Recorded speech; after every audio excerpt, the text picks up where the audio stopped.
जो काशीराम जी की बीएसपी थी और उसके बाद मायावती जी ने भी उसको बहुत मजबूत किया। ऐसा नहीं है कि मायावती जी ने केवल उसको मजबूत नहीं किया, बीएसपी को बड़ा मजबूत किया, दो बार सरकार भी बनाई है, अपने दम पर भी पूरी सरकार बनाई है।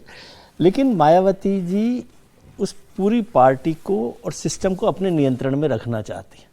वोट कमज़ोर हुआ है, आप सोचिए 20% से वो 10% पे करीब करीब आ गई हैं और बहुत एक्टिव भूमिका में वो नहीं रही हैं। पिछले लोकसभा चुनाव में भी बीएसपी का कोई परफॉर्मेंस नहीं रहा, विधानसभा चुनावों में भी कोई नहीं रहा है।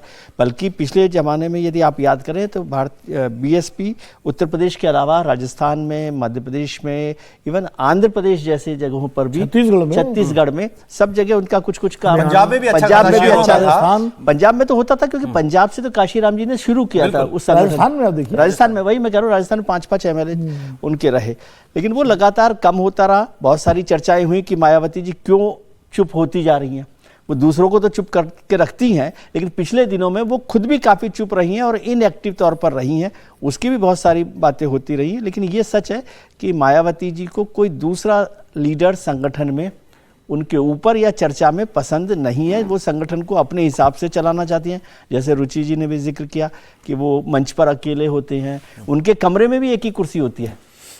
इवन वो जब चीफ मिनिस्टर होती थी तो आईएएस ऑफिसर्स भी खड़े रहा करते थे।